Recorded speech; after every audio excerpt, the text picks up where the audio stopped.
welcome to Movies Are Real for February 2023. We live in a post-Oscars and post-Movies Are Real Best of 2022 world! And essentially now the year starts, but not really. January, what was in January? I don't even remember anymore. Members of the bus! Hello there, everybody. Welcome to the month of February 2023. There are movies, not a lot this month, folks. I'll tell you what, it's slow goings. But we're here to talk about what we got. Ryan Lance, how are you going? How do you feel about the month of February and, the concept of love? That's what people attach. The concept, that's a very loaded question. Well, how much do you love Ant-Man and the Wasp? Ooh, I'm gonna need like 10 minutes. Keri Lyles, how are you doing? Ant-Man was not something I watched, but alright. Oh, I'm the only one who saw it. Are you surprised? What do you mean? It's gonna be like when you you love Ant-Man. I was thinking of the Eternals earlier today and how that you were the only one who saw that and you had to describe it to us and I was like, sure. Very funny. Let's see if I can do that with this movie. Kingo, baby. Yeah. Yep. Kurga. Anyways, February, folks. There's not a lot here. The year's still going on. Just starting off here, and there's not a lot. But we're, Knock at the Cabin. That's our first movie. M. Night Shyamalan. He's back, folks. He's knocking on the cabin. What's the name of the book?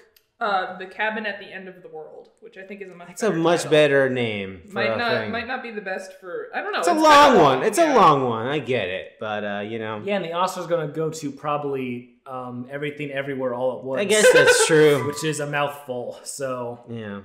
At this point, you probably already know what was the movie. Maybe it was Avatar: The Way of Water. Who knows? But yeah, Knock at the Cabin. We got Dave Bautista. We love him, don't we, folks? He goes knocking out the cabin where this gay couple is hanging out with their daughter. They're like hanging out, like enjoying life, and then he comes in knocking the cabin, and it's like, uh-oh, I got Rupert Grint with me. You gotta make a and they gotta make they gotta make the ultimate sacrifice. They gotta kill one of each other. They have to choose among themselves one of the three of them, and they have to kill that person. Yeah, or else the world will end. The world will end. They've seen it, and everyone here has already had visions of how it'll go down. It's not great. This is a weird movie because it's gotta be the first M. Night movie in a while that there's not a big twist in this movie. Spoilers. Because the way this movie is set up is either they're telling the truth or they're lying. Yes, yeah, that's the bit. So there's not a lot of there. Yeah. So, and I feel like with it, the movie is trying maybe too hard to make you think.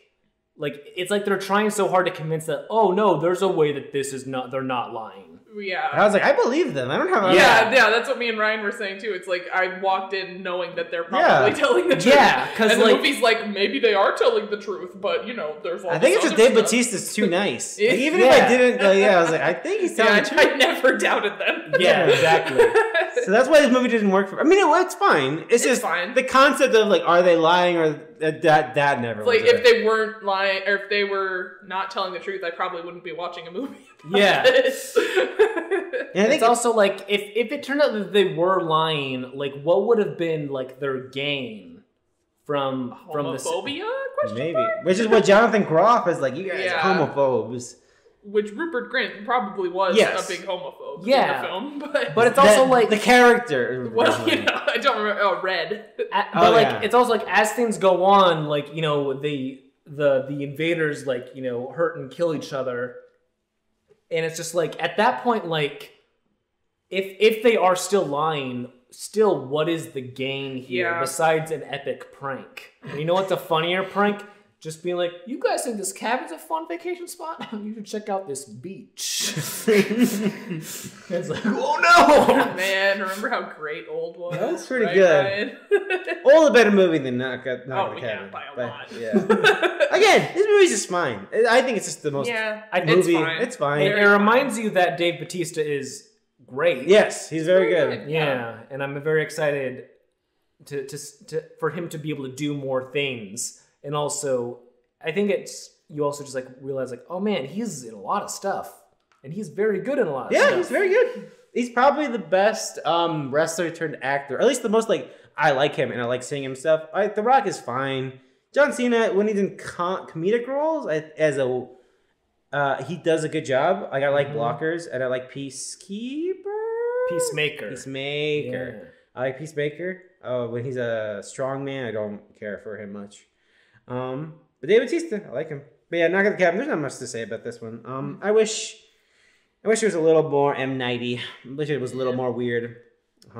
They changed the ending of the book, so that's true. But that would have been like an M. Night ending. I feel. What the book? The actual ending. Yeah. I think that I don't know. I won't spoil the ending of the book. Yeah, if you haven't read it, folks, I guess. Yeah. Anyways, yeah, that's Knock at the Cabin. It's a movie, folks. February. What's up? The Outwaters. Ryan, this is a movie you're really looking forward to. Yes. I was very excited for this. In like the spooky movie, in the spooky movie circles, this and like Skinamarink were like gaining traction at the same time as like these, kind of more artsy, lo-fi, horror type flicks. And this one especially was getting a lot of traction because of its presentation, which is very much like, hey, the movie begins with like, hey, we're reviewing this footage. The police department is reviewing this footage. There's these 3 SD cards we found in the middle of the desert, and this is just what we found on them, and it dictates the life of these film directors and producers. It has a little bit of the life before that, and then they're going out to film a music video with a young artist that they're working with. And as they, go out into the desert, some weird stuff starts going on. And it does feel very Blair Witchy in like the setup and its presentation. It's definitely a lot more Skinamarink than Blair Witch, I'll say. I don't want to say too much because Keri and I have tickets to see it in theaters. There's a lot of public domain cartoons in the middle of the desert. Public domain cartoons. But it is a very experimental movie. I see. And a lot of it, it's hard to say, but a lot of it is very bizarre in a way that I feel like is going to be very polarizing to people. So that's why I'm very high on it, because that's fun to me. It's fun that a movie is like polarizing in like a way like this, and not like it polarized like The Whale is, where it's like, is it a good performance or is it actually really like fat phobic? I don't know. I want to say after we finished recording our January our best of stuff. And, I wish I was more mean to the whale. I hate it so much. I hate it more and more every day. That movie's so bad. Just after the Oscars, I feel like no one's gonna talk about it again. No, it's also like that's an Apple TV movie, so like so it's gonna be buried under the nothing that is Apple TV Plus. Good. I do have a question about the Outwaters, though. Yes. Is there a lot of like long stretches of quietness? Because I would like to order a sandwich to eat during the film. Yes, but during those moments, which is mostly in like the front half, it's just there's a lot of setup. Why didn't you order it at the start, Keri? Sometimes she's hungry. She's like, I am gonna get a sandwich. You never been like that? Well, I'm just saying, if I order the sandwich and then there's just a bunch of quiet, I'm gonna be like, oh, you mean like a Quiet Place sort of deal? Yeah. No, I feel like by the time stuff starts happening in the movie, you will finish the sandwich. Yeah. Okay, good. Just saying, it's a slow burn, like a Blair Witch would be. Good. But yeah, it's. I feel like we'll talk about it maybe again next month if there's not a lot. And Keri has seen it, but yeah, it's very interesting. I like a lot of the ideas on it. I'm excited to see it in the theater because it's only on Screambox right now, because it was showing in literally every other state in the United States of America except for Nebraska, which why? Well, now it's coming out. And I'm gonna miss it, but I'll try and watch it. I think it has like one screening at the Alamo because me and Keri tweeted them. I was like, like, you gonna play this? Hey, bitch, you gonna play this movie? Like, oh, geez, fine. Sure. There's nothing playing anyways. Yeah. We finally stopped showing Avatar: The Way of Water. It's coming out finally on Blu-ray. Ant-Man and the Wasp. Quantumania, the third Ant-Man movie. Peyton Reed is back for the third Ant-Man movie. We got Paul Rudd, Evangeline Lilly, and not the original actress, Kathryn Newton now as the daughter of Ant-Man. So before I get into what this movie is about, you know, I know why Keri didn't watch this, but George, as someone who likes Ant-Man and likes his films, an Ant fan, why were you like, no, I'm going to skip out on this one? Yeah, I think I talked about it on the last podcast, but for me, the Ant-Man movies are fun heist grounded movies. They're fun heist movies with like fun bits. We got Michael Pena doing the whole like, this is how like again like the heist thing, like it's going to go like this, blah blah blah blah. They're less special effectsy, like. I mean, sure, they get small, they get big, whatever. But for the most part, they are relatively grounded movies that rely on the comedy, not even the comedy, the weird quirkiness of Paul Rudd and him interacting with all this other more super, and a villain who's usually a lot more serious. And Ant-Man's not usually like quippy in a Spider-Man sense, he's just kind of a guy. And I like that. He's just a dad. He's just a dad. He's just a guy. Evangeline Lilly doesn't do much for me, but yeah, I like them because they were fun, grounded heist movies. Yeah, well, this is the exact opposite of all of that. Fantastic. So it's fascinating. This movie is fascinating because like it really begins like it just jumps you right into it. Like there's like almost like no build up to it. It's just like Scott Lang and like he has his book about like being Ant-Man, and that's fun. He's like walk around. He's like, look out for the little guy. Look out for the little guy, and he like has his voiceover like, yeah, things are working out pretty well for me. I'm Ant-Man. I don't know if you heard of it. And then, you know, he gets into like his daughter, and like there's a little bit of like, because of the events of Infinity War and Endgame, the snap, you know, he missed out on a large chunk of his daughter's like growing up, and like he's like, oh, it's so weird, like you're literally an adult now. But it turns out that she's been like hanging out with Michael Douglas's Hank Pym, and they're working on like the quantum realm map thing, and they are like, hey, during our family dinner, let's all look at this quantum realm map. And Michelle Pfeiffer has somehow no idea that they've been doing this. Yeah, she has no idea. Person who's been trapped in the quantum realm. Yeah, for literally like 40 years, they're like, we're not going to bring it up to her. Yeah. But they turn on the thing, and it's like, yeah, it's like radio. It like sends signals down. It's like, you're doing what? It's like, yeah. It's like, do not do that. It's like, oh, why? And then like it explodes, and they all get sucked down into the quantum realm, which is basically another dimension that is on, you know, a super atomic scale to ours. There's a little bit of it in Ant-Man 2, right? There's a little bit, but like in Ant-Man 2, it's more of like super small molecule stuff. This is like there's cities and there's people like all over the place, and there's other people with superpowers. Bill Murray is there, but basically they go down to the quantum realm, and they're like, Michelle Pfeiffer, why do you hate this place so much? She's like, he ruined everything, and she's referring to Kang the Conqueror, played by Jonathan Majors, who is very good in this. He's a very good actor. Good, yeah. So like I don't give him much like flack for that, but you know they knew each other in the quantum realm, and she was trying to get a way to escape, but then over the course of their relationship, she realized like, oh, this guy might be crazy. You'd think that'd come up earlier, but you know it's sometimes people aren't honest with who they are at first. Kang the Conqueror. Is he just a guy who's got an army?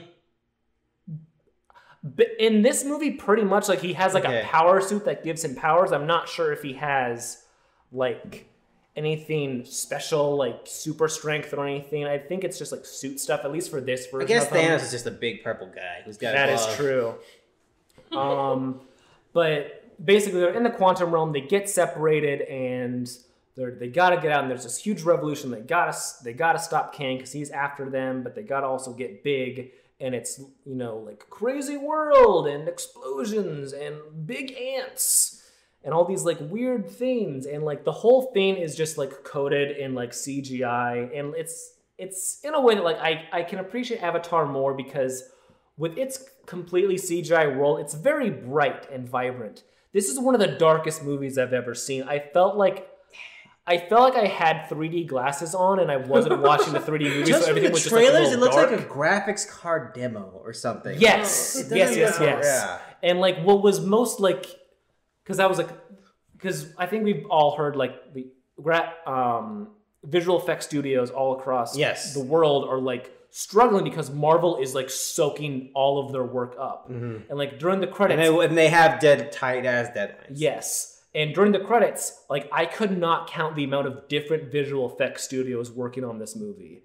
There were so many, and like it all looked so inconsistent and muddy, and everyone just like all Marvel movies. Different people doing different parts of the movie and not sort of melding on one vision, maybe. Yeah. And it all just looked very like. It felt like they darkened everything because they knew it all didn't have enough time to like cook fully to look like bright and fun. Because I've seen some old Marvel comics where they go to the quantum realm and it's all big, like Steve Ditko art style, like bright, weird, strange buildings and monuments and creatures. And that's all kind of there, but it's so filtered that you don't really appreciate it. And also everyone just feels like they don't know what's around them more than usual in these types of movies. And then also just placing Ant-Man in this like, world-ending situation where he has this big stakes, like just doesn't feel right with his character. And then also just feels like a bit of a disservice to that villain, Kang, who's a very big villain in the Marvel comics and who they're hyping up as like the next Thanos for these series of movies. And it just doesn't give a good introduction to the character when you see one version of him get beaten by a bunch of Ant-Men, whose powers are just getting big and small, and also like plays down a lot more of like the he talks to ants thing. Like Hank Pym does that, and Hank Pym is reduced to just like, I love ants. Like he's literally never not talking about ants. It's very funny. Hope Van Dyne and Angelina Lilly, she basically, like, I don't know why it's called the Wasp, but she's like literally does nothing in this movie. She gets separated and she's like, Mom, tell me about Kane. She said, no, he's so evil. Blah. And like, it's just nothing. I don't know. It's just so, it feels like such a meaningless film. And usually in like a film that's, trying to like, show this new like world with this interesting art style, you think that would be the one thing to stick out, but it doesn't because you have too many people working on it so that there's no consistency to it. MODOK's in this. Does MODOK do anything? MODOK's funny. I like what they did with MODOK, and some people don't. So, the villain... Again, like I said last, I think it was the podcast before, it was like, it's fucking MODOK. Yeah, it's MODOK. Fucking looks an idiot. I feel like people just don't get it, but... MODOK. Do you remember the villain of Ant-Man 1? Nope. Yes. What's his... Darren Cross. Yes. Yeah, Darren Cross, and he was Yellow Jacket. Yellow Jacket, that's But basically, at the end of Ant-Man 1, like, he uses a thing that he gets, like, shrunk super down size. Basically, in this movie, MODOK is him, and he gets shrunk super down size, and he got messed up, so his head is, like, really big in the corner, and the rest of his body is really small. That's pretty So he becomes MODOK? And he becomes MODOK because Kang gives him a suit. And it's fun. The CG on him looks rough, but like it's MODOK. There's no way you could have made MODOK look good. Yeah. There's a part where I heard someone complaining. It's like they almost like stretched his face to look like yes, fucking MODOK. What else would they do? He has a big face, and if you're trying to make him look like an actor, it's going to look like that. If it was a completely CGI character, then maybe it would have looked better, but also would have still looked like MODOK, who was one of the most ridiculous characters really on the planet because he has a giant face with tiny arms and a big chair. It's ridiculous. He's more of a comedic thing. I like a part near the end where like Scott Lang beats someone. He's like, Scott, we've been like family in a way. And he's like, what? And I think that's very funny because he's like, I really don't know about that. But then there's also like weird moments with like his daughter like gives big motivational speech to him, and he's like, yeah, I'm gonna change now, and then he sacrifices himself, which is like, okay, we don't need MODOK to stay around because he's MODOK, and also you can just pluck another MODOK from another dimension if they wanted, so it doesn't matter. Or also maybe they want to get rid of him. He's like, MODOK. Yeah, it's MODOK. Like whatever. if you wanted to make, if in a world where they make MODOK the villain of a phase or something, as funny as that would be, you know, that look is going to be in several movies. Yes, and exactly. That's hard to like make serious. Yeah. But yes, MODOK is fun. Anyways, Ryan, how does this movie end? Just tell me. Basically, they stop Kane, and they're like, "Oh, I think we might be stuck in the quantum realm. Oh no, we got out." And then they go back to Scotland, giving him a monologue, and he's like, "Actually, I think things are gonna go out pretty well. Wait a minute, I don't think they are." And then it cuts to, I don't know if you know much about this, George, but in the Marvel universe, there's like, you know, Kanes from all the different dimensions. Sure. Timelines. They all like have a council of kings, and they all like decide. Yeah, Keri, you're excited. It cuts to like a council of kings, and there's like an arena of kings. Like, yeah, we're gonna take over the world. Some of them look kind of funny. One of them looks like an Egyptian god. And it's like, oh, and are they all played by Jonathan Majors? Yes. Okay. Yes, they're all played by Jonathan Majors, and so the next villain is going to be a different Kane from another universe, or a bunch of them. The Kane Dynasty. The Kane Dynasty, yeah. If you will. Okay, so we got to do Guardians next. Yes. What's after that? The Marvels. I don't give a fuck. What is that? I think that's Captain Marvel 2, Miss Marvel, basically. right? So it's going to be both of them? It's going to be Captain Marvel, Miss Marvel, and Spectrum, who is another Captain Marvel, but having a different name. There's 3 Captain Marvels. Good luck to you, folks. Yeah. Good luck, Kevin. It has the director of the Candyman reboot. Well, all right. I don't remember. I just know that name. Something like that. Well, what's after that?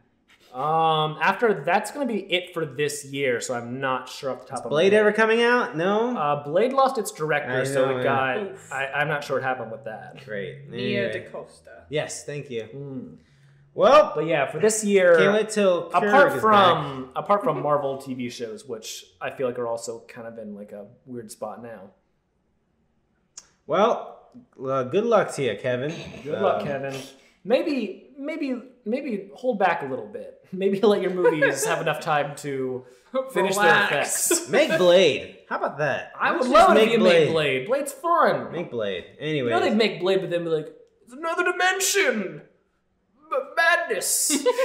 Cocaine Bear. Elizabeth Banks. Now this is a real movie.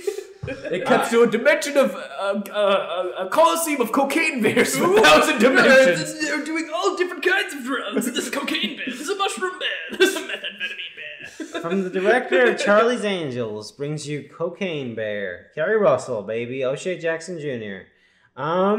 Yeah, I don't know. There's a bear. He does cocaine. It's in the 80s. Yeah, or early 90s. I think it's the early 90s. I don't know. Somewhere around there. I don't know how cocaine smuggling works, but the whole setup was very confusing to me.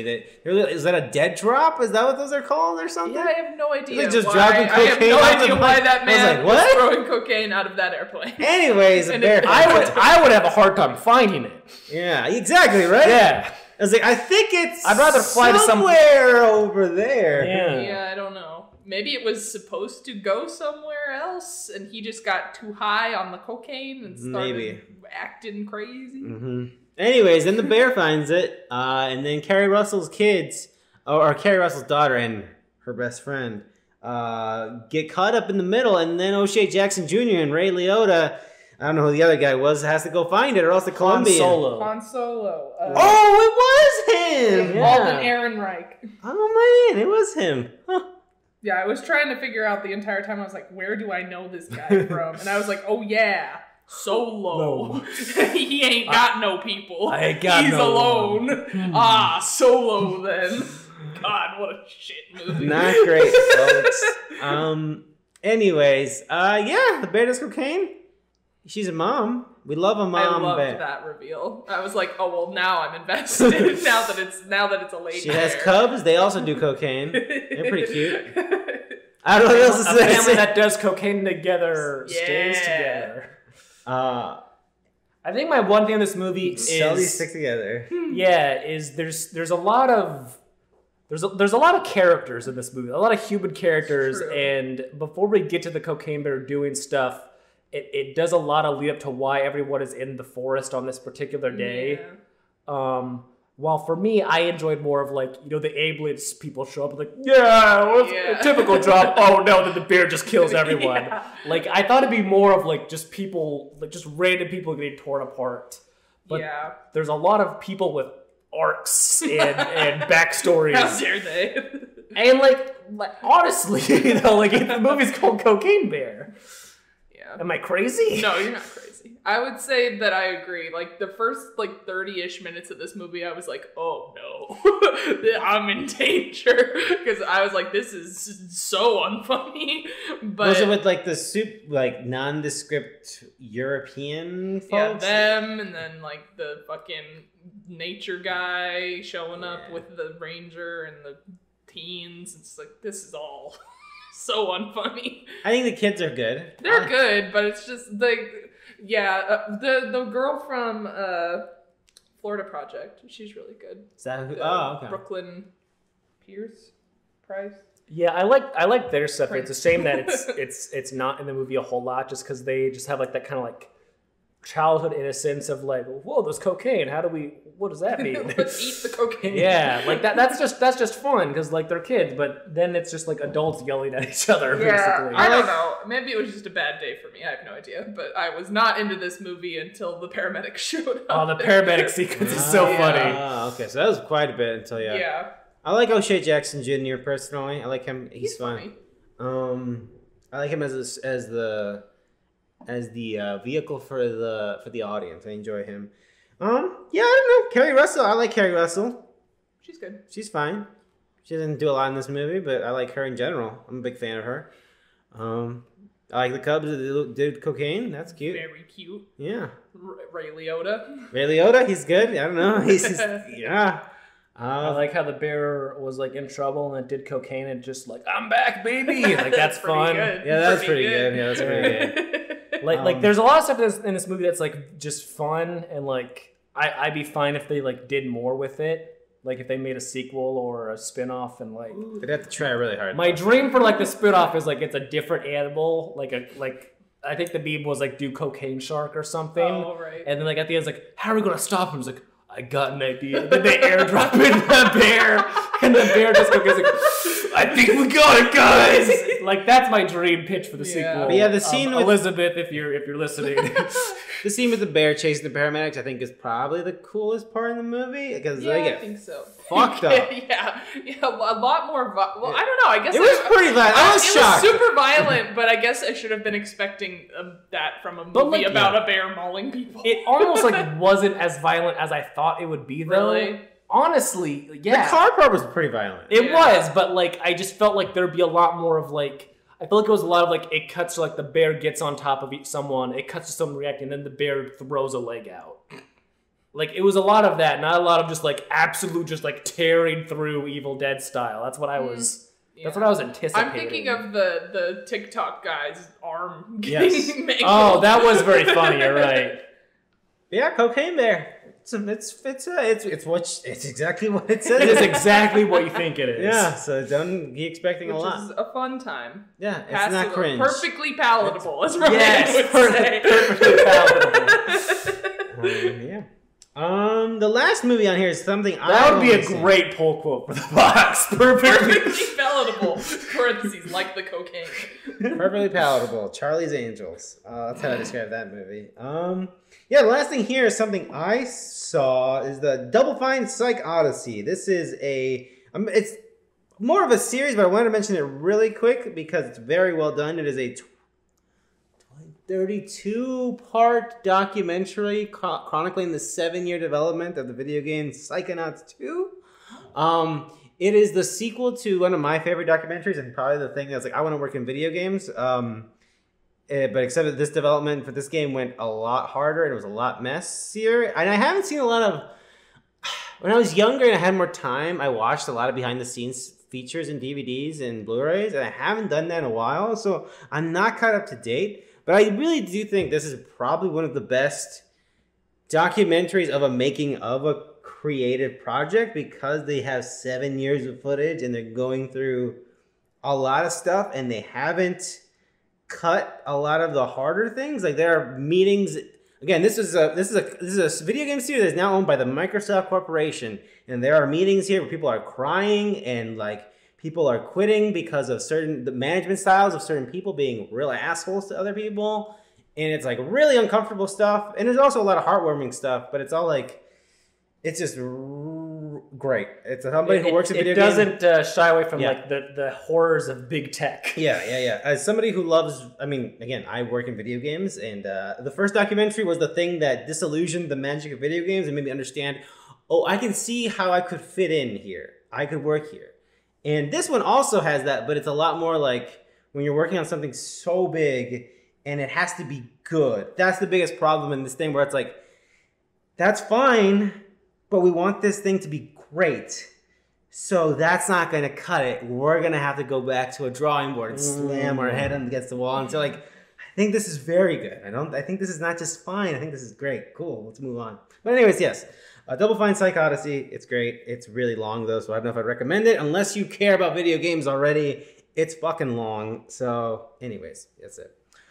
March. There's still not a lot. Creed 3. I know everybody here loves Rocky and loves boxing. Great. I've seen Rocky 1. I've seen Rocky 1. I don't think I've seen any Rockies. I've also seen Rocky 4. Mm-hmm. The only thing that these movies would have on me is like... I remember. I like Michael B. Jordan, but I just care so little about boxing. And I feel like these movies were set up in like a way where you could probably just jump into Creed 1 and not worry about the Rocky stuff. Yeah, probably. I feel. Yeah, if you watch the other movies, you get the lore implications that it's the son of Apollo Creed and that it's Rocky. His friend or rival or something like that. I don't know. Doesn't matter. Apollo Creed, yes, it was his rival in the first movie. Yes. I guess so. If you say so. But yeah, Michael B. Jordan directed this one. I've seen a lot of interviews of him talking about his anime influences on it. Which it was is very funny because I saw like screenshots of what exact hits in the Dragon Ball fights are inspired, and I was like, "Oh my god, I'm literally watching that right now." I only saw like a pull quote from this video, and I wasn't able to watch it, but it was like Jonathan Major was like trying to describe an anime. Michael B. Jordan like forced him to watch for a scene, and like the way he described it was just like it could have been anything. That's how I feel when I'm watching Dragon Ball Z with Greg.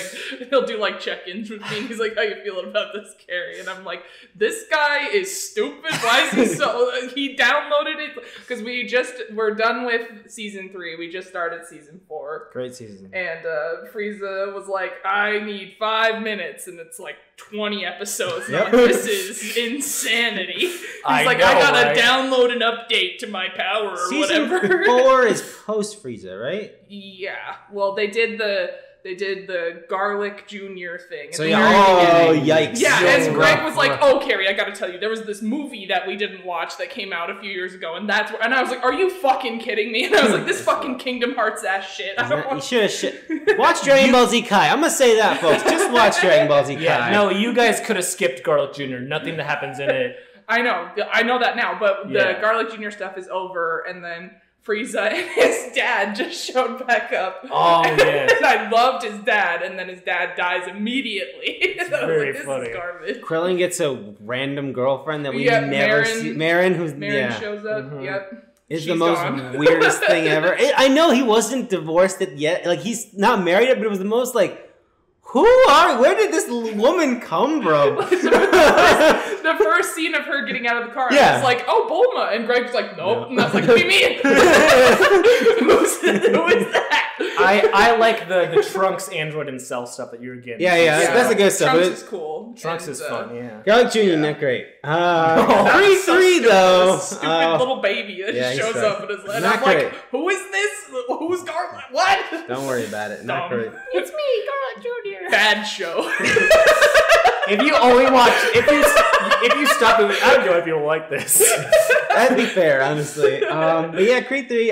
Who would have guessed that Michael B. Jordan's a big anime dork? Who could have guessed? Who could have guessed? I love that.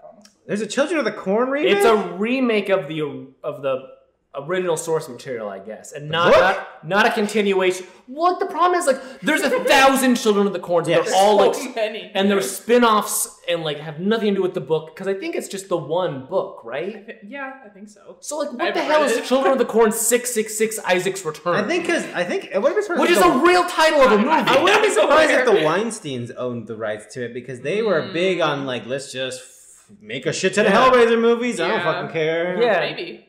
I have no idea. But yeah, this is like it's a Shudder original, I think. Oh. Or Shudder bought it or something, and it's just a remake of the new one. I almost saw this, and then I was like, no, I'm not going to do that. I'm not a fan of Corn. I think I'll see it eventually, just because, like, I don't know. I'm curious, and like, I was never a big Children of the Corn fan. Yeah, me neither. I don't know if there's a lot of corn heads. Not a lot of corn heads, and I think just like knowing like what it became, like, always like turned me off, because like I've rewatched the original like a few times, but it just never like clicks with me, I guess. No. And I feel like it should, because like Nebraska, you know, that's our thing. Yeah, Corn. I'm a child of the Corn. I should be into it. It takes place here, doesn't it? I think the first one, It takes place in Nebraska, in like a small town. We should love it. I know. Fun fact, our friend, my wife, Dungeon's mom saw Children of the Corn, and I think she said like that was the worst movie I've ever seen, and the most terrifying movie I've ever seen. And I think Dungeon says that she like dislikes movies ever since watching the original Children of the Corn in 1984. Yeah. That's incredible. Anyways, but yeah. Knowing our friend and your wife's mom, that totally tracks. So funny. Yes. That totally tracks. Children of the Stephen King, you have ruined movies for this Nebraska mom. Yeah. That's incredible. Scream 6. Yeah, baby. I'm interested in what the deal good is. Things. I know I've been a hater of this. I was like, I didn't like. If you listen to Best Of, I didn't care for 5 very much, but the word of mouth on this is good. So. Hey, I'm looking forward to it. I'll keep drinking that garbage. Apparently, they're already working on a. They got the go for a Scream 7. Skeven. I'll take the plunge on these movies eventually, but I think you don't have to watch all of them, Keri. I think you'll like them. I should, but right now I don't care. You just don't need to watch the show. Although I did watch. There was no universe I was playing. Although I think it's pretty good. I read an interview with the showrunners, and they talked about their plans for like the show, and like it sounds wild. It sounds so funny in a bad way. Yeah. It was basically like, because they had like the 2 seasons of the show, and then like they did a hard reboot season that was like its own thing. But their original season 3 sounded like terrible, but like the big end of it was going to end with like the whole show was a show. Mm-hmm. Like it does like all the main characters dies, and it's like, and cut, thanks guys.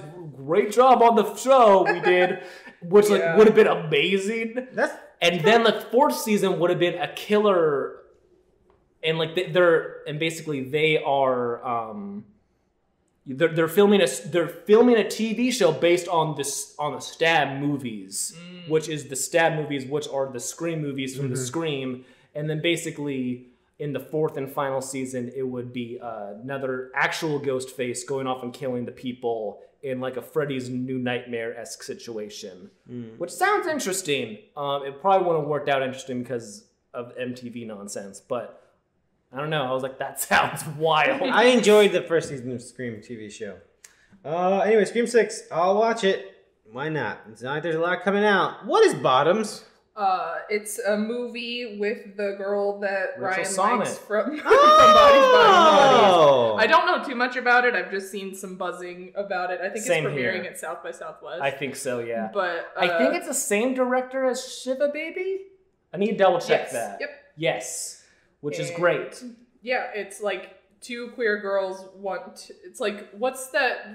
Is there a movie that's like, we gotta hook up with as many people as possible before high school ends? But that's every high school movie. That thing. We gotta get laid before high school. That thing, but more queer and maybe we need to bring that fun. movie back. Okay, so there you go. Let's bring those movies back. But gay. Yeah, that's so fine. Better. And actually, not better, good, just good. Yeah. For once. Yeah, let's good. not make them problematic. But I'm just saying, make more horny mid-sex comedies. Well, everyone's really excited about that Jennifer Lawrence one. I saw the trailer. I hate that. No, let's do it. Let's do it. I don't like that kind of movie, but I feel like it's more weird that man called autos. More of those. We need more of those. We need more normal movies. Less Ant-Man, more weirdly questionable sexual stuff movies. Yeah. IMO. That's Fair. what I guess. That's what I'm running on. Yeah, I don't know if I'll watch that Jennifer Lawrence. I'll watch it. I'll do it. Hey, Let's Jesus. go, all of us. Calm down. Right now. We gotta go. Let's buy our tickets. They're not on sale yet. 65 million. I haven't seen the trailer for this. I know it's the wild. trailer is so funny. It's very funny. I'm very much looking forward to probably a very normal film. I mean, honestly. Talk about a normal movie. This is gonna be it. We should double feature this and Cocaine Bear. Oh, the most yes. normal evening. I feel regular. I feel normal. Yeah. But yeah, Adam Driver is from the future and is in space, and then he lands on a planet, and he's like, "What kind of crazy future world is this?" And it's just Earth, but in the past, and there's dinosaurs, and he's shooting dinosaurs with space guns. Hell yeah. Amazing. Love that. Hell yeah. Shazam 2. I was looking forward to this movie until Zachary Levi put his foot in it. Yeah. Shazam was fun. The first one. Shazam is fun. I like a nice fun. I like a fun superhero. Yeah. One who has fun. But not like smarmy Marvel fun. No, like it's like what that movie had is like it had like that child. Oh, Charlie Kaufman won for Eternal Sunshine. Nice. Hell yeah! Good job. 2005 Oscars, baby. Look at that sad son of a bitch. Same. But what he has as opposed to like the smarmy smart Marvel funny guy is like that like childhood innocence thing that you'd see in like an It, which I enjoy. Yeah, it feels like a weird 80s superhero movie. Like, Yeah. I became a superhero by accident. Whoa. Right. Yeah, and I like that. And David F. Sandberg is also a very fun and talented director, and I like him a lot. So yeah, I agree. Do you think Lotta's gonna be in this movie?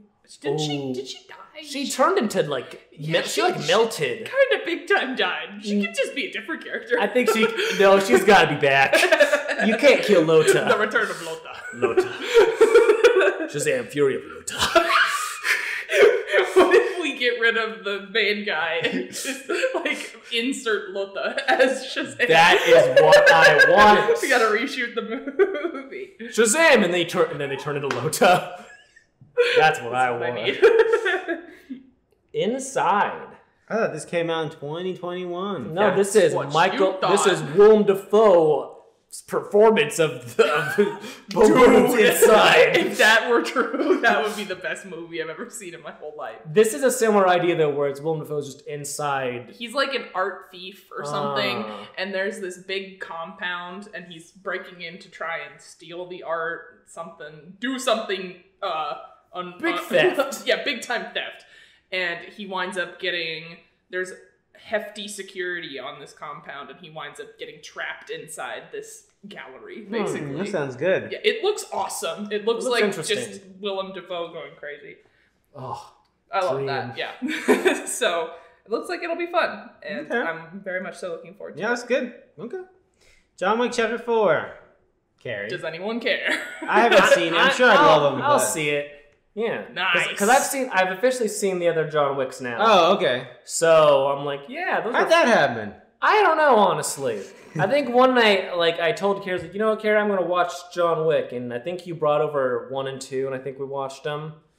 I don't remember. I think so. Maybe. And then I have them all. And then I didn't see 3. And then one night, I think I had a free online movie ticket, and I was like, you know what, I'm gonna watch John Wick Chapter 3, Parabellum. And then they dropped the subtitles from those movies. So Right. I can see it. I don't fully remember them, but Yeah. I don't think you need to know much. You could probably look up what we know about the lore of what we know about. What's going to happen is we're universe going to of go to John the Wick. Alamo and they'll have the That's synopsis true. Yeah, stuff there you like go. they do now. Then you don't have to do anything. Oh, thank God. Just take all the work out for me, please. I am excited that Bill Skarsgård is in this. this. Though. Oh, he is. Okay, I don't know that. I think he's the bad guy. I think he's the big bad. Oh, that's fun. I like him. I would love to see him do some hand-to-hand combat with Keanu. That'll be very funny. I'm excited to see how many museums they go to because they have to have a room full of glass cases that they can break. Just throw each other into? Yep. That's fun. That's fun. Long movie, though. It's like 3 hours long. So that'll be interesting. But Keri, what is Malum? It is... I just looked it up. It sounds awesome. This is... I just watched it yesterday because I had never... Not Malum, but there's a movie by the same director called Last Shift. It came out in 2015. You've probably seen the poster. Oh, I've seen the art. poster for this fucking fucking thing. Yeah, and I watched it last night, and it's fine. It's very solid. It's not great, but it's not bad. But Malum is that same director basically remaking that movie. It looks like... I watched the trailer, and it looks like the exact same movie, just slightly fleshed out, so I'm kind of curious to watch it, because Interesting. I can't think... Like, besides... What's his name doing the shot-for-shot remakes of his movies, the American version. I can't think of directors being like... Funny games? Yeah. I could do that movie again, but better, maybe. Or I could tweak it and make it... There was All Cheerleaders Die, which is a weird movie I watched once. Like, apparently that is the writer-director, like, just remade it. And then I remember, like, that wasn't very good. And I looked at the reviews of the original, I was like, that also wasn't very good. Huh. But okay. I watched The Last Shift yesterday because it was one that I've kind of always been aware of. That's been on my list for a while. Never watched it. It's fine. I like the concept is fun, and it's like a spooky ghosty kind of thing. So I love that. But basically, it's just there's a police station that has been decommissioned, and they're moving to a new police station, and it's the last shift, an overnight shift of this rookie who is pretty much watching the police station overnight while they transition to the new police station, and some things start going a little weird. So I'm just curious to see what the director is like adding or fleshing out for the movie. God knows I'm tired of looking at that thumbnail for that one movie. Yeah. Anyways. Yeah, it's kind of corny, but solid, I would say. I might try to watch that before this then. Yeah. Just to do a fun, like, oh, okay. Because that is very interesting why someone would fully remake or reimagine something they've already made. Yeah. Dungeons and Dragons, Honor Among Thieves. Woo! I don't care. Right, yeah. I mean, it looks fine. It looks like a movie. As a Dungeons and Dragons player, Keri, does this have all the quips and jokes? Lord knows that as I understand it, Wizards of the Coast, dude, it's not going through the best of times. They're having a hard time. Have you heard about this, Ryan? I know like bits of things, like they're trying to like. Greg talks about it all the time. Greg was pissed. Because they were, like, trying to create microtransactions, basically, where... Because streamers or people who have GoFundMes to, like, make dice or expansions for the game, stuff like that. Because, like, the bit of Dungeons & Dragons has always been, like, it's always been open source, so you can, like, do your own thing to it. So you could use and they've encouraged those things in the past. Exactly, yeah. You can use the base system and just expand upon it and stream your expansions and make profit off of it. But then they were like, what if we get a little fee from that? Yeah. What if we get some revenue from that? And everyone was like, no. You can't just do that for like 40 years of being cool with it. So, yeah, it was just a money grab from them. But Chris Pine, though! Much like this film is probably just a money grab from them. But well, I've heard they've also done that because they also do Magic, and I've heard they've also done a lot of money grab stuff with Magic lately. So... yikes. Who knows? Chris Pine. I do like Chris Pine a lot. This is the second Dungeons and Dragons movie. When was the first one? It's like 2000. Oh, a long time ago. Movie. Yeah. And there's also Mazes and Monsters, of course. We can't forget that movie. It's a old, I think it was made for TV movie with Tom Hanks. Oh. And it's one of those when everyone thought Dungeons and Dragons was evil. And, that sounds good then. It's awesome. Okay. And Tom Hanks is a youngster who got like put into college early, and he joins a D&D group, but it's called Mazes and Monsters. He joins a Mazes and Monsters group, and then he loses control of his life. That sounds great. It's awesome. I would highly recommend Mazes and Monsters. Okay, that sounds awesome. Tetris. Tetris, baby. Talk about an addictive game. Tetris, you know? Oh my god. I go to sleep and I just see it. Tetris effect. I'm looking forward to this movie because it looks like the most movie-ass movie ever. Yeah. I love I think I told you. I feel like it reminds me of The Founder. Because it's big. It's big. Like, you don't know what you have. The Founder, not as dramatic movie as this. It seems like oddly. Yeah. Yeah. I like Tetris. I like Tetris 99. It's a fun game. It's a fun game. I like. My favorite part was already that they got an actor to play Yamauchi. That threw me. I never thought I'd see something like that. The former president of Nintendo. Yeah. Also, the hardest motherfucker looking alive. Yeah. That guy looks fucking terrifying. Yes. and he's the president of a video game company. But he's very much like, it makes sense. Like everyone's like, oh yeah, that guy ruled like an iron fist. Like, his was like, I'm not gonna fucking fuck with that guy. Yeah. So that's the one that was like, ooh, I would like to see how they interpret him. But yeah, I'll watch this garbage. Why not? I like Taron Egerton. Yeah, I love Taron Egerton. He's nice. His American accent is, well, you know, it sounds like Matt Damon. Oh. Yeah. In The Happening. That's the worst one. Probably. Yeah. I'll watch that. Sure, why not? I like Tetris. I'm curious enough to see. Yeah. Anyway, that's March. Not a lot, folks. Not a lot there. But, we'll be there. I'm trying to think if there's any big TV drops, but I don't know either. Last of Us ends.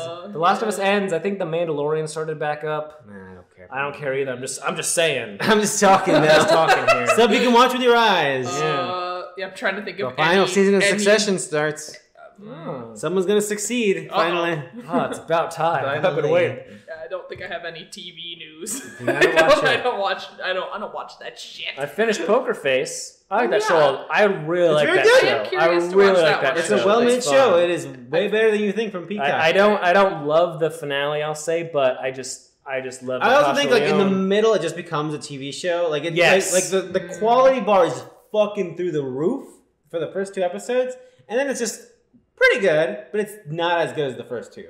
I think my favorite, I think will be the favorite of this crowd would be there's a episode that's definitely an on and off pill tidbit. Oh, yes. Yes. Have you seen He's this one? played by who's? Oh my god.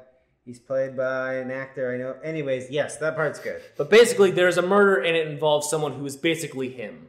Yeah. I see. And he has this big museum of crazy horror things. And Natasha Lyonne directed that episode, and it's that's pretty really cool. good direction. She's very good. It's good. Which is Poker Face, pretty good television show. Really good. Anyways, Peacock, check it out. Check it out. You can watch Puss in Boots: The Last Wish. I just might. It's a very good movie. It's really good. I do really want to watch that movie. Yeah, so I'm very good animation. I was glad to receive that email from Peacock today that the movie premiered. It's finally here. And you're like, Puss in Boots. Yeah, I was at work. I was like, oh, Puss in Boots. Ryan Lance, what? We'll find your opinions of Scream 6. Scream 6, when I watch it, it will be on. If you go to www. Actually, you want hpt:// you gotta get that safe link in there. Letterboxd.com. Film piece. That is me. Thoughts and opinions. I rewatched But I'm a Cheerleader recently just because I've been on Speaking of Natasha Lyonne. kick. That's an awesome movie. I still gotta watch that. That movie's amazing. You haven't seen that? I know, right? Keri, I've told you this 1,000 times, but RuPaul plays a gay conversion camp therapist, and it is the funniest thing on the planet. It's very funny. He very ironically holds shovels and pipes. It's amazing. I'm excited for that to dethrone my favorite RuPaul cameo from Tu Wong Fu. Thanks for everything, Julie Newmar, where RuPaul is the person who presents the award at the pageant at the beginning of the movie, and RuPaul descends from the ceiling wearing a Confederate flag dress, and his drag name is Rachel Tensions. Pretty the good. coloring in But I'm a Cheerleader is weird. Is it just me? It is weird, but it is. It works. I have the Blu-ray director's cut, and it looks a lot better. I think a problem with that is it was only available at like bad resolutions too. So it's like bright bold colors like look super muddy. Yes. But I think the newest version that came out looks a lot cleaner, and I think you can like, and I also like because it's like it's clearly about a lot of stuff, so I think you can really like, okay, it looks this way because of this, and it's a stylistic choice, and it's unique to a very, very low budget movie. Yes. So it's, I don't know, I love that movie. Yeah, I'm sure I'll love it. Yeah. I don't know why I haven't watched it yet. Just Keri, come over anytime, and I can watch it. We gotta watch that, and we still gotta watch Moonfall. Oh, that's true. That's gonna be a movie night if I ever saw That's cinema, baby. That's cinema. Keri, where can people find your opinions of 65? Oh Eventually. my god, that's gonna be great. You could find me on Letterboxd just by searching my first name, Keri, Karrie. And you can find my thoughts on... What do you like? I don't know. What is movie? Tetris? You're excited for Tetris. Tetris? I think that's how excited you were. I think so. Yeah. Interesting. Yeah. Films. At J. Cruz Alvarez 26. Yeah, probably won't be watching a lot of older stuff as I move. So that's a little bit about my personal life there. But yeah. It's your bachelor pad, am I right? Yeah, exactly. Yeah. Place where I'm going to start my whole life by myself. Anyways, until next time when we discuss these wonderful March films, bye-bye.